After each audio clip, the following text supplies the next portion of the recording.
load natin, no? Bangka, ano? Boat yan. Ayan. Boat yan, mga kapatid, ano?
Yung delivery natin, yan, no?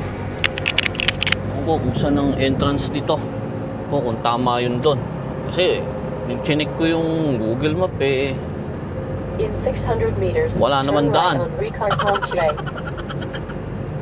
Pero let's see kung tama nga yung doon ang daan nito. Ito yung mga ano, eh, oh, Sea-Doo, ano, eh, oh, crate, oh. Dito meron din.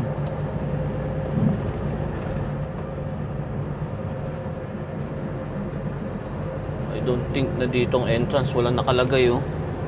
Ayan, oh.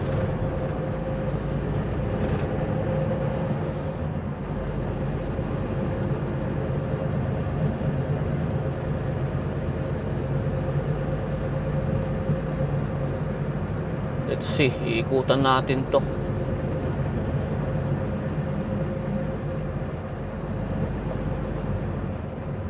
Turn right on Ricard Ponche.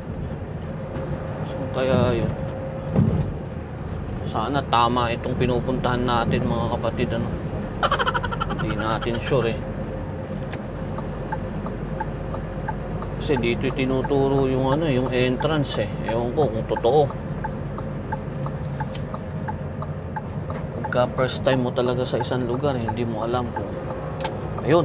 I think dito nga, ayan, oh, may magde-deliver, oh. In 100 meters, arrive at 4004 Rue Carpentier, Valcourt, Quebec J0E2L0, Canada, on the right. So, magtatanong tayo dito, mga kapatid. A few moments later. Ayan, ina-unload na tayo, mga brad, ano, ayan, oh. So, yan yung ating load, binaba na ng loader, ayan, oh. Yung loader, oh. Ayan, oh. So dito yung dyan yung pasukan. Kanina nung pumasok ako, medyo nagka-problema, mga kapatid, ano, kasi hindi marunong mag-English yung nasa gate, ano. basta ang sabi niya office daw, pupunta ako sa office, for sure yun, ano. Hindi siya nakakaintindi ng English, ano. Pero nakasurvive naman tayo sa first time natin na ano, no? Ayan. Ang dami, no? Puro Ski-Doo, Sea-Doo, ano. Ewan ko yan kung ano yung Can-Am na yan. Spider. I think yan yung ano, yung motor na 3 gulong or 4 ang gulong, mga kapatid, ano. Yan, isa na lang. Alis na tayo, mga kapatid, oh. So tuloy-tuloy ang biyahe natin. After nito, papark lang ako doon. Kukunin ko yung papeles na i-deliver ko na to. Then punta na tayo sa susunod nating pick up. So alis na tayo dito, mga kapatid, ano. Punta na tayo, 150 kilometers away yung ating pick up.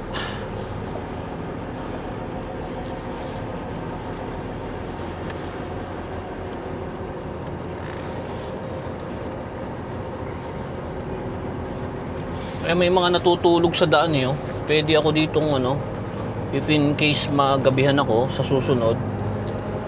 Kasi maraming ano dito, delivery yung company namin.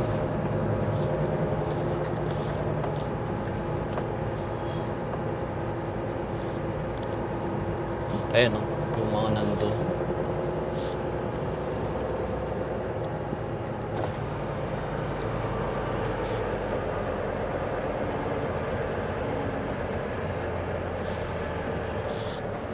So everything's fine? Yeah. Okay, have a good day, sir. You too. Thank you. Thanks a lot. All right.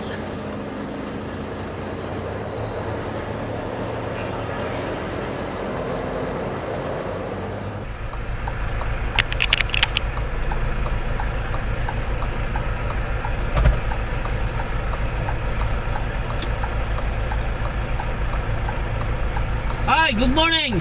This is my first time coming here. Yes, that's why. So you just have to back up, Uh-huh. and after you're gonna have to watch a video inside. Oh, And so there's another truck who want to leave. okay. So it's his turn first.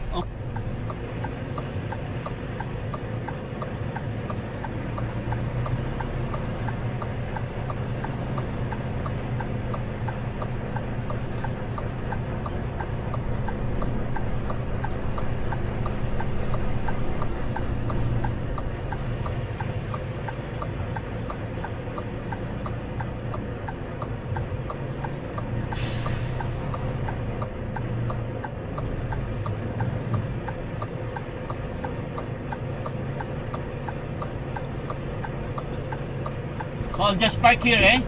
Until you see the stop sign. Okay.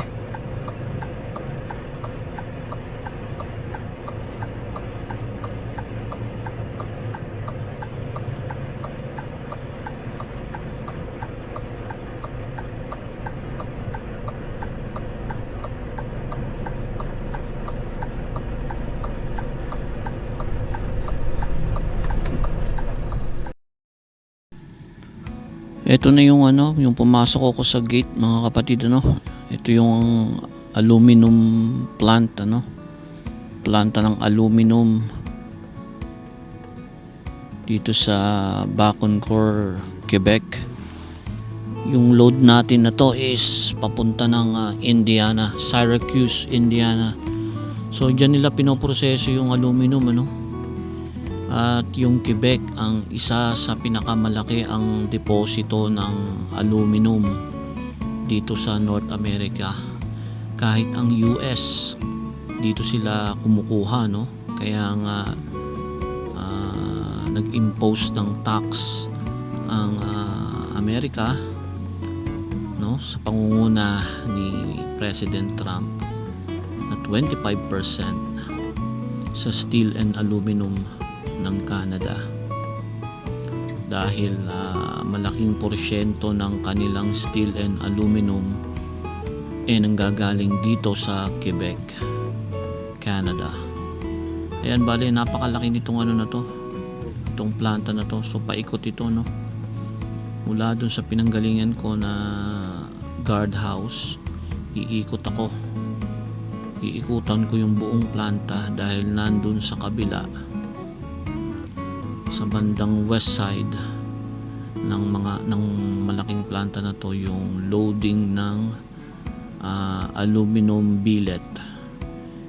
Aluminum billet yung aking load, yun yung unprocessed aluminum. Bale, dun sa pagdi-deliveran ko, for sure tutunawin nila uli yan para mag-molde ng kailangan nila, kung anong parts man, ng kung sa sasakyan man yan or kung ano man equipment, ano, doon nila ipoproseso yung raw, kumbaga raw material lang to ng aluminum, ano, parang raw aluminum billet. Nakita nyo, napakalawak, ano. Sa loob niyan, ano, bali yan, pagtapat ko dyan, sinilip ko, dyan nila pinoproseso, tinutunaw yung ano dyan, yung aluminum, and then ginagawa nilang round, parang round bar siya pero billet ang tawag nila.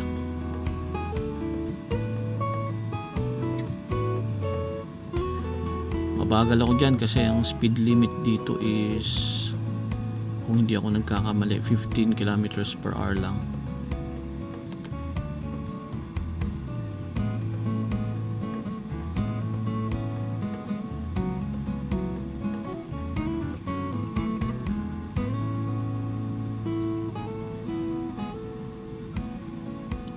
So ito na yung sa pinakadulo, pagkanan ko, nandiyan na sa may bandang kanan yung mga, yung aking kumbaga kung saan ako loloadan, ano. Nandiyan na yung stockpile ng ano, yung mga ikakarga ko, somewhere sa gitna nito. After nitong nakita nyo yung ano, nasa kanan, may sarili silang, kumbaga parang power plant, ano yun, no?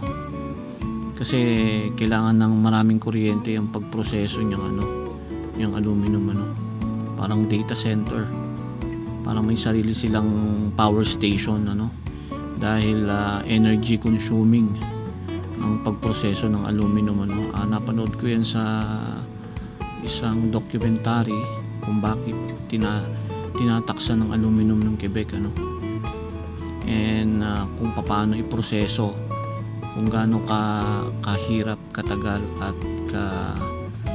medyo mabusisi ang pagproseso. So yan, mag-i-stop na ako dyan, mga kapatid, ano, and then hihintayin ko yung loader para i-assist ako kung saan ko ipoposisyon yung truck para maloadan nila ako. Ayan, may stop sign, dyan ako mag-i-stop, and then maghihintay ako. So bale, mga kapatid, ayan yung nakikita nyo sa kanan, bale dyan ako pinasunod nung loader at dyan niya ako niloadan, yan sa gitna niyan. Right now loaded na ako niyan, papunta na ako sa exit, ano. Hawak-hawak ko na rin yung paperworks, ano, yung custom documents na kakailanganin para maklear yung load ko na yan papunta ng US, ano, Quebec to US tayo, sa Indiana.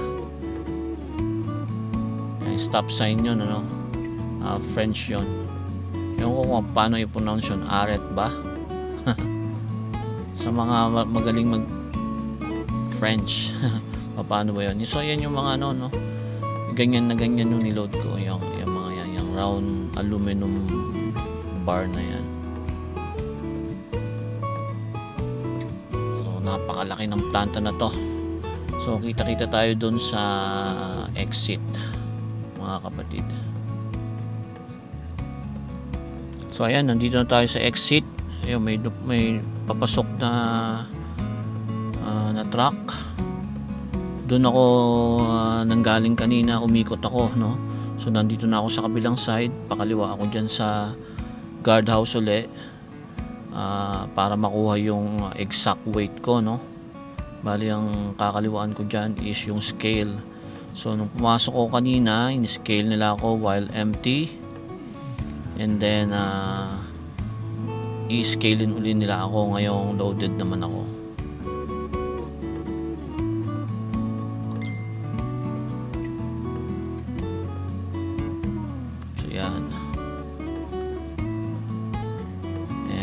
after kung may scale dyan, ibabalik ko yung mga ibang ibinigay nila sa akin, yung papel, and then yung exit pass ko, and way to go na para sa aking paglalakbay pabalik ng US, mga kapatid.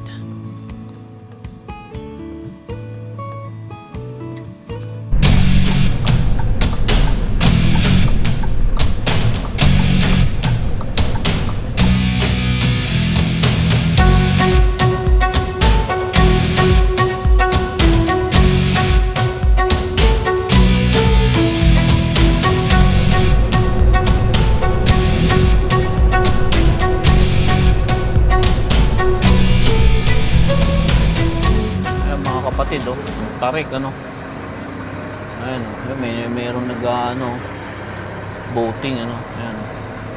Dito tayo sa Port Huron. Papasok tayo ng US dito sa Michigan, State of Michigan. Port Huron US border. Yung sa kabilang yan, nakikita niya yung mga truck na yan yung pabalik ng ng Canada, mga kapatid, ano.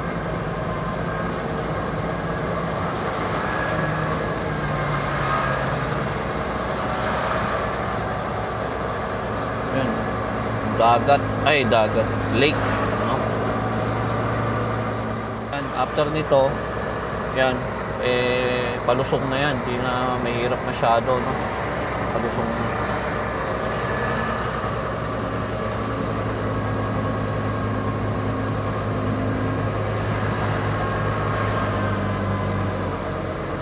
Yan yung naghahati sa US at Canada, mga kapatid. Ay, sana mabilis lang tayo dun sa sa border, mahaba pa to, mga pa to, 20 minutes pa to siguro. Yan, after nito, yan, palusong na yan, hindi na mahirap masyado, palusong na.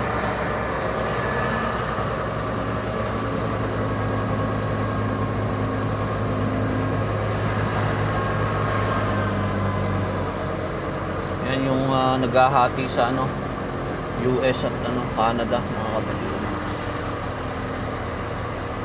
Ay, sana mabilis lang tayo dun sa sa border, mahaba pa to, mga pa to, 20 minutes pa to siguro. So yun lang muna, mga kapatid, kita-kita tayo dun. Hindi na tayo magbibideo dahil sinabi ni Pinoy Tracker na kahit daw yung audio bawal, So sunod na lang tayo. Yan lang naman yun. Hindi naman kawalan yung nakikita nyo yung pagpasok namin sa border, Para safe lang, hindi tayo pagbawalan, dahil highly secured area ang ang pagpasok ng border. So may karapatan sila dyan pagbawal,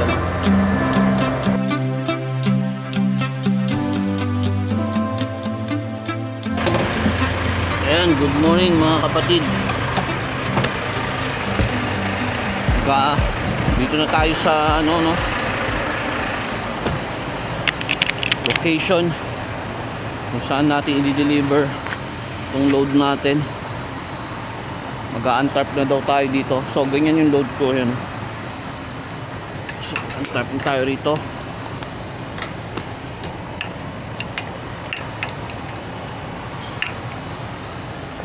Buti na lang at in-accept na tayo dito kaagad ng maaga, kasi alas 8 pa bukas dito. Pero pwede na raw, mag-untarp na raw ako para mabilis tayo, kasi meron pa tayong pipick upin na load natin pabalik ng Canada. Bali yun, bangka, boat, sabi dun sa sa pick up order, boat daw, boat, bangka. Pero magaang lang siya, 2 piraso daw yun na bangka, kasi 2 drop off, so 2 piraso siguro yun. Yun ang ina-expect ko. 10,000 pounds lang. Bagay, magaang lang naman kung maliit lang na bangka. Ang layo nun dito is 600 kilometers. Mamadaliin ko na to para ma-pick up din natin ngayong araw yun.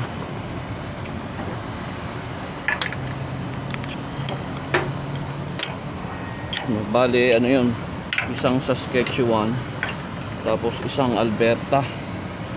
Yung niya.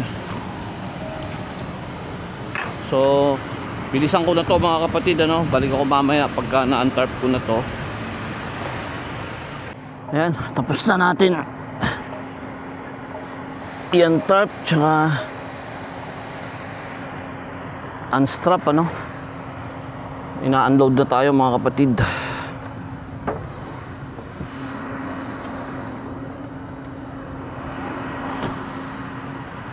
Nakuha na yung ibang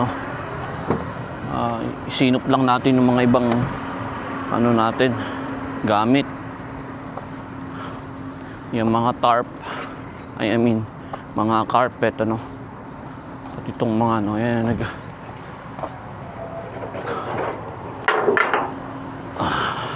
hindi sila masyadong mahigpit dito kasi yung sa ibang company, yung malalaki, pagka ganyan nag-unload sila, bawal ka rito, hindi ka pwedeng nandito sa baba, kailangan umalis ka.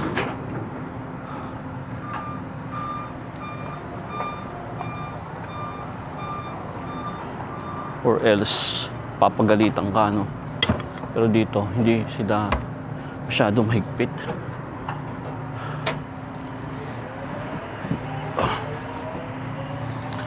Yan, aluminum mga kapatid, solid aluminum to, tawag nila dyan aluminum billet. 28 piraso yan, solid na aluminum yan. Yan yung tinataksan ni President Trump, galing sa Canada. 25% ang tax yan mga kapatid.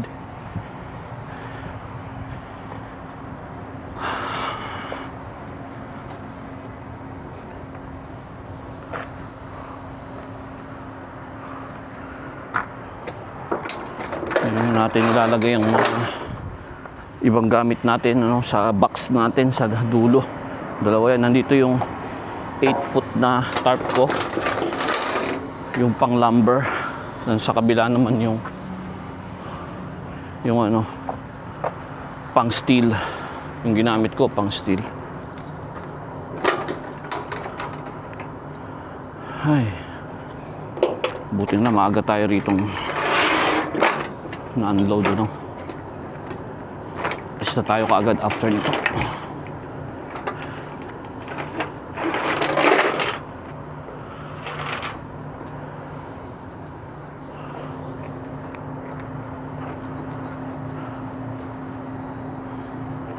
ko alam kung papaalisin niya pa ako dito kasi, pero pwede naman pa side yung yung forklift niya na pumick up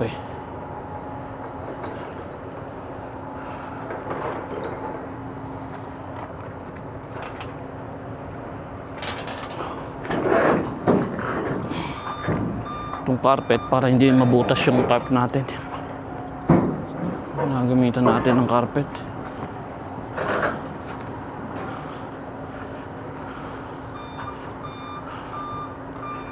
Okay.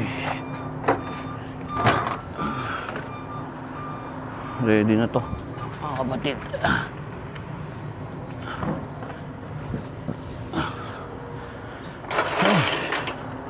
All goods.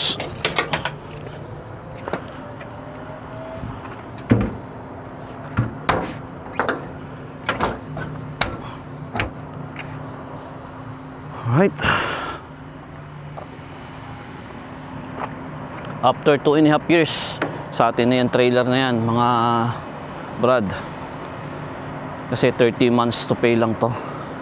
Yung dating owner-operator sa Mercer na may-ari nito, umalis siya. Hindi niya natapos. Merong program ang Mercer na kung ano yung makuha mong trailer at yung hindi na bago, no, old na, luma na, i-take over mo lang yung kanyang lease. Ang naiwan dito is 30 months na lang.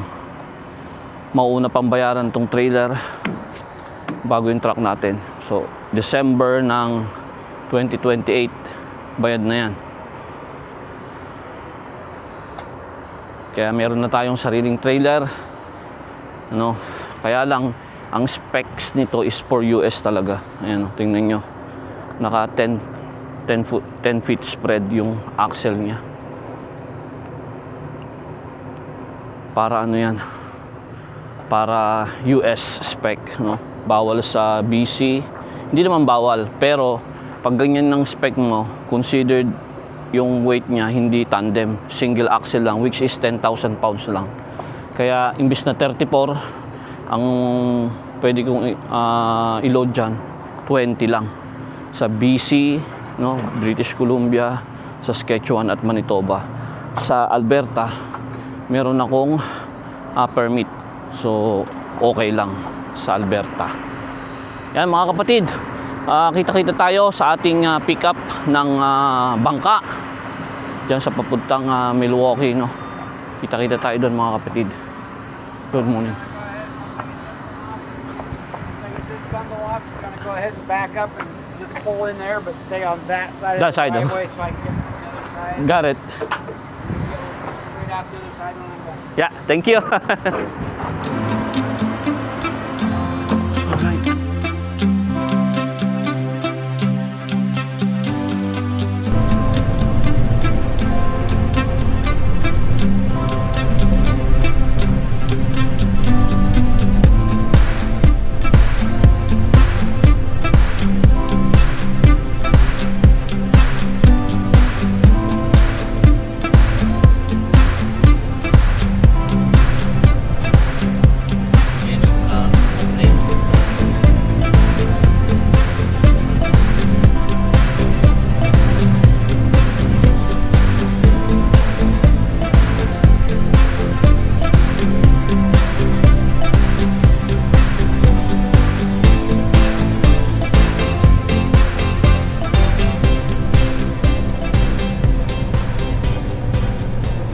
Arriving at 9900 Science Drive, Sturdivant, Wisconsin, 53177, United States, on the left.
Good morning mga brad, mga kapatid. Dito tayo sa rest area dito sa papasok ng Minneapolis, after nung scale, dito sa border ng Minnesota at Wisconsin. Maglo-load check lang tayo mga kapatid. At yan yung load natin, bangka, boat yan. Ayan, boat yan mga kapatid, so 2 piraso yan na boat. First time nating nag load ng ganito. Check lang natin ang mga straps kung mahigpit pa.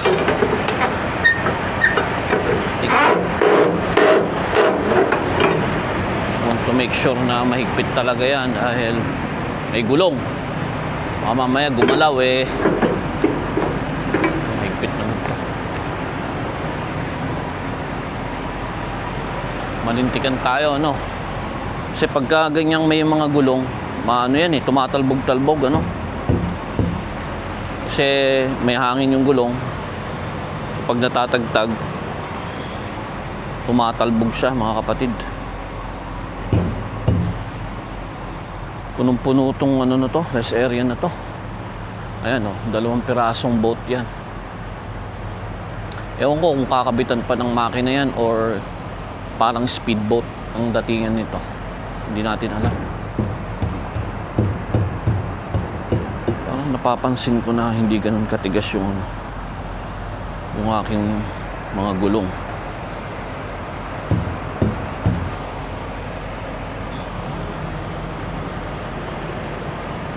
Higpit.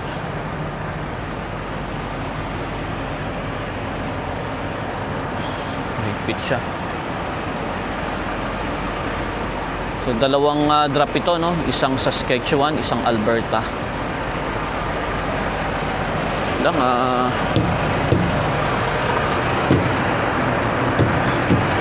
free trip lang tayo. Ay, free trip tuloy. Nag-load check, ano? Nagko-correct na yung ano. Tatagal pa yung gulong ko.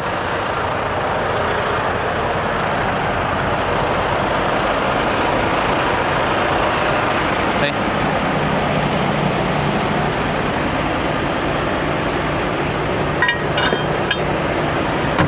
So far, okay naman.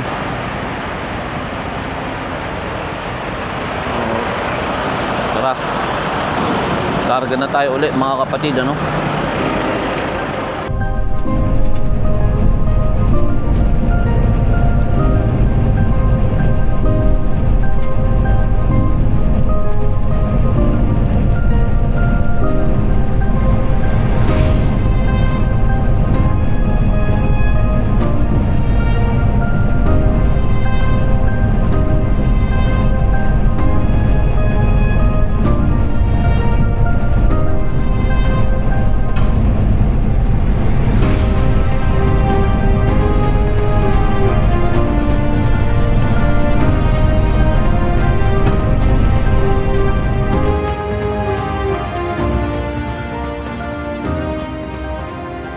Good morning mga kapatid, mga brad. Dito na tayo sa first drop off natin ng speedboat dito sa Saskatchewan, Prince Albert, mga brad.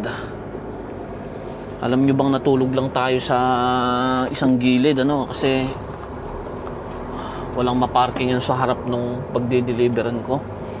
So yung alam nyo yung kuhaan ng mga mail sa isang community, doon ako natulog. Turn left on Highway 2. Gumilid lang ako, mga kapatid. Yan lang pagde-deliveran ko, malapit lang. Kaya lang wala kasing ganito yung kalsada. Walang pwedeng gilidan. Kumbaga makukuha ko yung konti ng kalsada, nasa kalsada ako. Literally, 'di ba? Delikado 'yon. Baka mamaya may lasing, sumalpok sa likod ko sa gabi, 'di ba? Mabangga ako, masagi ako, no? Ang pinakamalupit dyan is yung mga lasing na magdadrive, baka sumalpok sa likod ko, madisgrasya pa, di ba? Kaya minabuti ko, doon ako matulog. Wala namang nagpaalis sa akin. Nakaraos ang buong magdamag ng walang nagpaalis sa akin, ano, mga kapatid. Kaya, yan, magdi-deliver na tayo. Yun, doon natin i-deliver. Ito. After nitong red na signage, yung susunod, no? Ewan ko kung bukas na sila. I think bukas na yung gate nila. Ipapasok ko na to. Yeah. Bukas na kasi 8:30 ano na sila. So ipasok ko na to para mag-unchain na ako dun sa likod, ano. Yung ganyan pala yung boat na, ano. Yeah, ano ko. So yan, dito tayo papasok, no. Kunin natin to lahat dahil parang maliit yung kanilang entrance. Silipin natin, baka mamaya biglang merong sumengit. May malintikan tayo mga brad. Ayan. Dito tayo mag-deliver mga brad.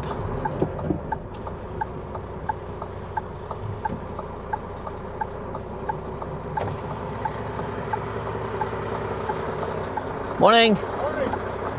You been here before or no? No. No? Okay. There's a big dirt ramp there in the back. Right? You just back up to it there. Okay. Get them strapped, then I'll meet you up there to All right, got it. pull it off. Yeah. Thank you.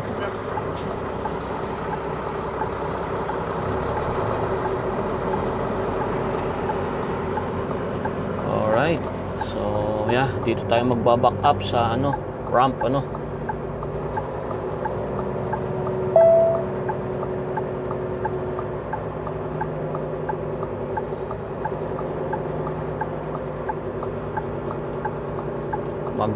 Magaan strap tayo, then mabilis lang ito mga brad. Sana inagahan ko pa paspasan ko na yan yung mga boat ganyan ang i-deliver ko yan, yung ganyan.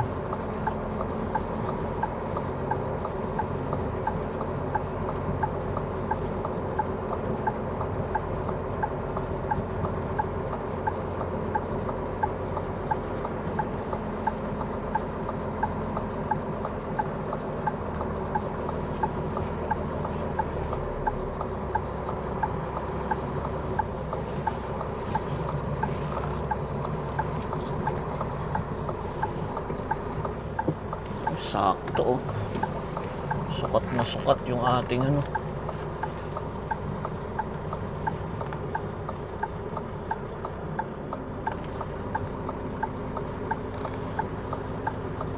sarap pala nila kukunin to mga brad hopefully suwabe yung ating pantay na pantay yung ating pag-atras dahanin natin kasi baka magiba yung bato nila yung bato na rampa.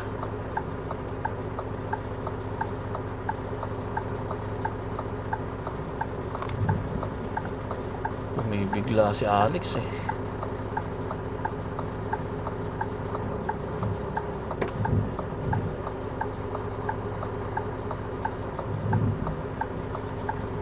hindi smooth.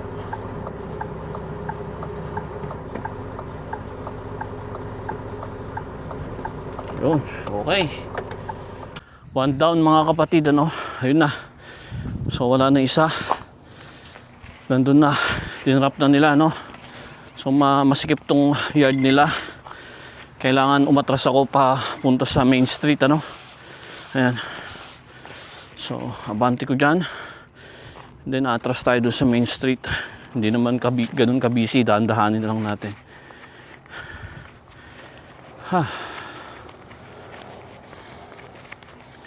Hopefully may magbigay sa atin dyan mamaya pag umatras na tayo. May mga pagkakataon talaga na ganun na malit lang yung yard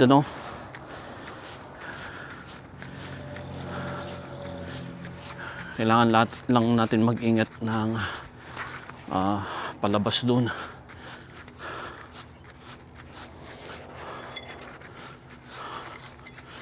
So all goods na. Isa na lang, direksyon na tayo kaagad sa Alberta mga kapatid. Let's go. Kasi hanggang alas 4 lang yung sa Alberta. Pag hindi ko na naman naabutan yon, window na hanggang 4 PM. Bukas uli. Sayang ang araw Let's go.